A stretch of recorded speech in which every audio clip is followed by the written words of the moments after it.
আপনি কি জানেন একটা এনার্জি ড্রিঙ্ক খেয়ে একজন মানুষ কোম্পানির কাছ থেকে প্রায় 93 কোটি টাকা জিতে নিয়েছিল। আবার এমনও একটা জিনিস আছে যেটা এত ক্ষতিকর হওয়া সত্ত্বেও এখনও পুরোপুরি ব্যান করা হয়নি। অবাক করার মতো বিষয় হলেও মাত্র 1 টাকার একটা ক্যান্ডি 8 মাসেই 100 কোটি টাকা কামিয়ে ফেলেছিল। হ্যাঁ বন্ধুরা, আবার সবচেয়ে অবাক করার ব্যাপার হলো এমন একটা সাবান আছে যেটা আমেরিকার মানুষ ব্যবহার করেন না, কিন্তু ওই সাবানই ভারতের মানুষ স্নান করার জন্য বেশি ব্যবহার করেন। কিন্তু প্রশ্ন হলো এই সব অদ্ভুত ঘটনার পেছনে আসল গল্পটা কি? চলুন এক এক করে সত্যিটা জানি। প্রথম ঘটনাটা জড়িয়ে আছে বিখ্যাত এনার্জি ড্রিঙ্ক রেডবুল নিয়ে। এই কোম্পানি বিখ্যাত ট্যাগলাইন হলো ইট গিভস ইউ উইংস, অর্থাৎ এটা আপনাকে ডানা দেয়। কিন্তু আমেরিকার এক ব্যক্তি বেঞ্জামিন ক্যাদেরার্স এই ট্যাগলাইন নিয়েই কোম্পানির বিরুদ্ধে মামলা করেন। তার দাবি ছিল তিনি প্রায় 100 বছর ধরে রেডবুল পান করছেন, কিন্তু তার তো কোনো ডানা গজায়নি। এই মামলাটি পরে কোর্টে যায় এবং শেষ পর্যন্ত কোম্পানিকে $13 মিলিয়ন দিয়ে সেটেলমেন্ট করতে হয়, যা ভারতীয় টাকায় প্রায় 93 কোটি টাকা। অবশ্যই এটা সত্যি, ডানা না পাওয়ার জন্য না, বরং ভুল বা অতিরঞ্জিত বিজ্ঞাপনের জন্য এই টাকা দিতে হয়েছিল। এবার আসি আরেকটি বড় প্রশ্নে, সিগারেট এত ক্ষতিকর হওয়া সত্ত্বেও কেন এখনও অনেক দেশে পুরোপুরি ব্যান করা হয়নি? এর প্রধান কারণ কি জানেন? আসলে হলো এর পেছনে লুকিয়ে আছে অর্থনীতি। ভারতের তামাক শিল্প থেকে সরকার প্রতি বছর প্রায় 35 কোটি টাকারও বেশি ট্যাক্স পায়।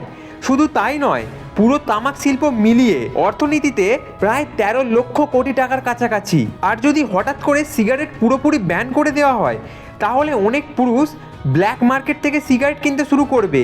এর কারণেই অনেক দেশ সরাসরি ব্যান না করে উচ্চ ট্যাক্স, সতর্কবার্তা এবং কঠোর আইন দিয়ে ধীরে ধীরে এর ব্যবহার কমানোর চেষ্টা করছে।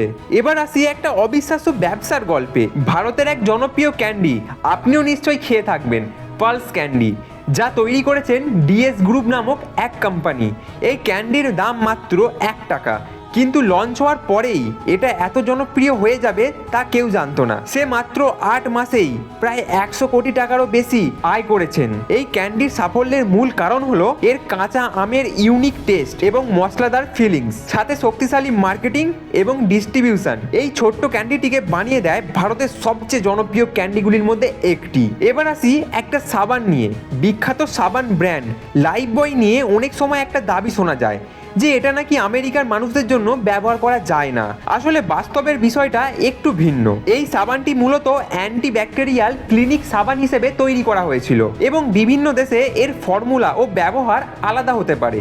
তবে অনেক জায়গায় মানুষ এটাকে পোষা প্রাণীদের পরিষ্কার করতেও ব্যবহার করেন, আর ভারতে এটা দীর্ঘদিন ধরে মানুষের স্নান করার জন্য ব্যবহার হয়ে আসছে, আর সেটাই জনপ্রিয় হয়ে যায়। তাই আজকের ভিডিও থেকে আমরা দেখলাম একটা বিজ্ঞাপনের কারণে কোম্পানি কোটি টাকা হারাতে পারেন, আবার একটা ছোট ক্যান্ডি কোটি টাকার ব্যবসাও করতে পারেন। আবার অনেক সময় যেসব জিনিস আমরা প্রতিদিন ব্যবহার করি সেগুলোর পেছনেও থাকে অজানা গল্প। এমন আরও ইন্টারেস্টিং ফ্যাক্ট জানতে চাইলে ভিডিওটি লাইক করে চ্যানেলটি সাবস্ক্রাইব করুন।